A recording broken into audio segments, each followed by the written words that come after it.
लेकर, विधानसभा सेशन को लेकर क्या कहेंगे? कब तक हो पाएगा? स्वस्थ तो क्वारंटाइन के समय बिताकर गए थे। एक हफ्ते से मैं दिल्ली के हिमाचल सदन में पूरा अपना टाइम व्यतीत कर रहा था। पिछले कल मेरा कोरोना प्रोटोकॉल का जो समय था वो खत्म हुआ, और मुझे तो पता तब लगा जब प्रधानमंत्री जी से मेरी 11 बजे की अपॉइंटमेंट थी। हमारे रेजिडेंस कमिश्नर ने हमारा RT-PCR का टेस्ट लिया था और उन्होंने कहा कि आपको कोरोना हो गया है। तो मेरी उनसे प्रधानमंत्री से जिससे जो मिलने की कटसी कॉल थी वो भी नहीं हो पाई, और फिर मुझे क्वारंटाइन होना पड़ा, और कल मेरे समय खत्म हुआ है। सर, जिस तरह से सरकार ने पिछले 6 महीने के कामों को रिव्यू किया है, उसके बाद से बीजेपी काफी आक्रामक है। आज विपक्ष के नेता चुन लिए गए हैं जयराम जी, और राज्यपाल को भी एक ज्ञापन सौंपा है। मांग की गई है कि फिर से बहाल किया जाए। बड़ा आंदोलन की भी चेतावनी दे रहे हैं। इसको लेकर क्या कहेंगे? इस पिछली जो सरकार थी जयराम जी की, उसकी विडंबना देखिए। 4.5 साल तक ऑफिस खोलना, कहाँ खोलना, प्राइमरी हेल्थ सेंटर खोलना, कहाँ खोलना, इस बारे में सोचा ही नहीं। और जब चुनावों का वक्त आया तो 590 संस्थान खोल दिए। इतने संस्थान जितने भी प्रदेश के पिछले मुख्यमंत्री रहे हैं उन्होंने भी नहीं खोले। और संस्थान कैसे खुले? प्राइमरी हेल्थ सेंटर PN के द्वारा चलाए जा रहे थे। किसके द्वारा? PN के द्वारा चलाए जा रहे थे। और कईयों की नोटिफिकेशन हुई है, स्टाफ ही नहीं है। कोई भर्तियां हुई इन संस्थानों में, 590 संस्थानों में। जब इसका कैलकुलेशन किया गया कि इन संस्थानों को जब खोला जाए तो उसके लिए 3000 करोड़ रुपया की जरूरत है।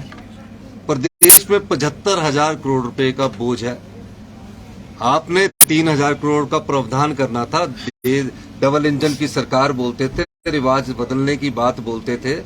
आपने 3000 करोड़ का इन संस्थानों को खोलने के लिए प्रावधान करना था। अब कोई मेडिकल हेल्थ इंस्टीट्यूशन PN चलाएगा, कोई CSC एक डॉक्टर चलाएगा?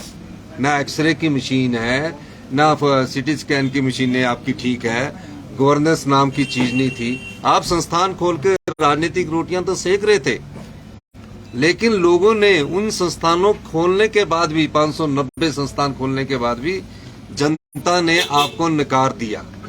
मेरे विधायक दल की बैठक हुई, सभी 40 विधायक आए, 5 विधायकों की कमेटी बनी। हर्षवर्धन चौहान जी, संजय रतन जी, मोहनलाल ब्राक्टा जी, भवानी पठानिया जी और एक और विधायक थे। 5 के विधायक सबने स्टडी किया, रिपोर्ट्स मंगाएगी कितने प्राइमरी हेल्थ सेंटर में। तो 30 और 25-30 हेल्थ सेंटर में कोई PN भी नहीं है। बाकी में कुछ जगह PN तो रखे उन्होंने। अब ठाकुर जयराम जी को अपने विधानसभा क्षेत्र में संस्थान खोलने थे, अच्छी बात थी। लास्ट के दिनों में खोलने की क्या जरूरत थी? आप वहां डॉक्टर भी लगाते, नर्स भी लगाते, कंपाउंडर भी लगाते, कोई नहीं लगाया। और अब जो SDM कार्यालय खोले उनकी नोटिफिकेशन हुई, SDM तक नहीं बिठाया। अब इन लोगों से ये पूछा जाना चाहिए जो सत्ता में थे कि 590 संस्थान आपने खोले हैं, ये गुनाह किया है हिमाचल की जनता पर। इन्होंने हिमाचल की जनता पर 3000 करोड़ रुपए का बोझ डालने का कार्य किया है इन लोगों ने। हम जनता की अदालत में पूछेंगे कि जब कभी कोई संस्थान खोलना हो तो क्या उसमें कर्मचारी और अधिकारियों की जरूरत नहीं होते? क्या CSC खोलनी हो, PSC खोलनी हो, क्या उसमें डॉक्टर नहीं लगने चाहिए? उन्हीं CSC से, पुराने CSC से डॉक्टर उठाकर वहां लगा दिए गए, और जो पुराने संस्थान चलते थे उनको भी कमजोर कर दिया गया। भारतीय जनता पार्टी को इस बात का जवाब देना चाहिए। आंदोलन करने से पहले आंदोलन करिए, लोगों को ये जवाब दीजिए कि 590 संस्थान जो आपने खोले उसके लिए 3000 करोड़ रुपए का आपने डबल इंजन की सरकार से 4.5 साल पहले क्यों प्रावधान नहीं किया गया?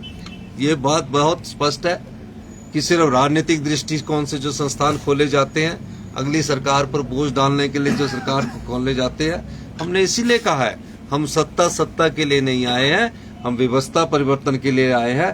हम उन संस्थानों को भी खोलेंगे, लेकिन पहले उसमें कर्मचारियों का सिलेक्शन करेंगे, नियुक्ति करेंगे और उसके बाद आगे की बात करेंगे। मुख्यमंत्री कह रहे हैं कि असंवैधानिक है, गैरकानूनी है, हम कोर्ट का रास्ता अपनाएंगे। आपको बिल्कुल अपनाना चाहिए। हम तो चाहते हैं जल्दी कोर्ट जाए ताकि कोर्ट में हम बता सके ये नोटिफिकेशन है, कौन सा कर्मचारी की नियुक्ति कब हुई, कब सिलेक्शन हुई। एक भी इंटरव्यू तो इनसे होते नहीं है। अगर इन संस्थानों को खोलने के लिए आप तो सब पत्रकार बंधु है, जितने रिजल्ट एसएसबी में फंसे हुए हैं, कोई रिजल्ट इनका पिछले 5 साल में नहीं आया, कोई इन्होंने नियुक्तियां नहीं की, तो संस्थान खोलने के लिए स्टाफ कहाँ था ये मुझे बताना चाहिए उन्हें। और आप करिए, हाई कोर्ट में जाइए। हाई कोर्ट में हम जनता की अदालत, हम तो खुद जनता की अदालत में जाना चाह रहे हैं, बताना चाह रहे हैं कि कितना बड़ा धोखा आपने हिमाचल की जनता के साथ किया, अपने विधानसभा क्षेत्र के लोगों के साथ किया। संस्थान खोल दिए, कर्मचारी है ही नहीं, पैसा है ही नहीं, बजट में आपत्तियां हुई है। एक बड़ी बात उन्होंने कही है कि सही मुहूर्त में शपथ समारोह नहीं हो पाया सरकार का और मंत्रिमंडल का गठन नहीं हो पाया है, तो ऐसे में अगर मिशन लोटस होता है तो उसके लिए भाजपा जिम्मेदार नहीं होगी। देखिए, जनता की भावनाएं और प्यार ही सही मुहूर्त होता है। जब जनता ने चुनाव करके भेज दिया तो सबसे सही मुहूर्त क्या होता है, जो जनता की भावनाएं हैं। रिज पर जो जन सैलाब उमड़ा, भगवान भी उसमें आशीर्वाद देता है, ये तो सही मुहूर्त है। और हमने तो पिछले 20 दिन से, मैं तो खुद 7 दिन से क्वारंटाइन में, सारे विधायक घूम रहे। हिमाचल में कोई ऑपरेशन लोटस न चलने पाएगा, न चल सकता है। हिमाचल में सिर्फ काम वाले और सेवा भाव वाला लोटस चलेगा कि हम सब लोग काम और सेवा भाव से काम करेंगे। पेपर लीक का एक बड़ा खुलासा हुआ है सर, इसमें दो बातें बोली कि जो मंत्रिमंडल के फैसले होते हैं वो मंत्रिमंडल ही निरस्त कर सकता है, और दूसरा अभी विधायकों ने शपथ नहीं ली है, तो कमेटी जो बनी है वो किस तरह से 4.5 साल से 5 साल हमारे जयराम ठाकुर जी मुख्यमंत्री रहे हैं। मुख्यमंत्री जी ने अगर ऑर्डर किया वो मंत्रिमंडल की बैठक में आएंगे, ये उन्हें जानकारी मुझसे ज्यादा होगी। और आप लोगों को भी मैं बता देना चाहता हूँ, अगर मुख्यमंत्री फैसला लेता है उसको जो मोहर मंत्रिमंडल में लगती है। विधायकों ने सिर्फ अनुमोदन किया, मेरे सामने लाया। सर, कब तक हो जाएगा और मंत्रिमंडल विस्तार कब तक?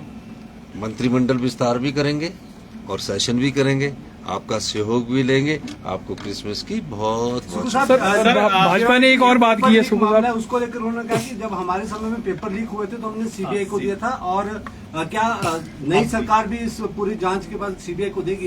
ये नहीं कि सरकार का पाया हुआ स्यापा है, ये मेरा नहीं है, ये स्यापा नहीं कि सरकार का पाया हुआ।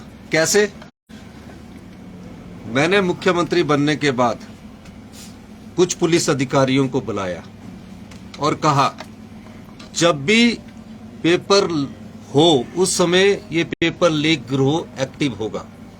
मैं ये आपको जानकारी देना चाहता हूं। 25 तारीख को जो जूनियर ऑफिस असिस्टेंट का पेपर था और वो ट्रैप में आ गए, और जो उनका टाउट था वो कह रहा है कि मैं भी इसी प्रकार नौकरी लगा हूं। मैंने नहीं कहा, उसने कहा। तो बीजेपी की जो जयराम ठाकुर की सरकार पिछले 4 साल 5 साल से थी, उसमें ये धंधा चल रहा था। धंधा पकड़ में तब आया जब पुलिस भर्ती मामला हुआ और सिलेक्शन के बाद उसका भांडाफोड़ हुआ। इन्होंने तब वो बोला इसको कैंसिल किया। हमने तो पकड़ लिया पेपर होने से पहले। ये आपकी कारगुजारी है, ये आपकी करतूतें हैं जिनको हम साफ कर रहे हैं। हम सत्ता में इसीलिए आए हैं कि इन कारगुजारियों को, इन करतूतों को साफ करें। हम सत्ता नहीं, व्यवस्था परिवर्तन के लिए आए। एग्जाम की भी इंक्वायरी करेंगे। बहुत बहुत सीमेंट प्लांट्स में क्या चल रहा है सर, जो ये बंद? देखिए, मैंने एक चीज, अब सीमेंट प्लांट और ट्रक ऑपरेटर्स यूनियन के बीच में मामला है। आज ही सेक्रेटरी इंडस्ट्रीज की पिछली कमेटी मिली, मैं उनसे फीडबैक लूंगा। लेकिन मैं एक बात कह देना चाहता हूँ कि हिमाचल में जो भी सीमेंट प्लांट है, हिमाचल के लोगों को, मेरी विभाग से बात हुई है, आने वाले समय में सीमेंट सस्ता मिलेगा। ये मामला उससे जुड़ा हुआ नहीं है, ये मामला ट्रक ऑपरेटर्स और कंपनी के बीच है। वो आपसी सहमति बना रहे हैं, सरकार उस पर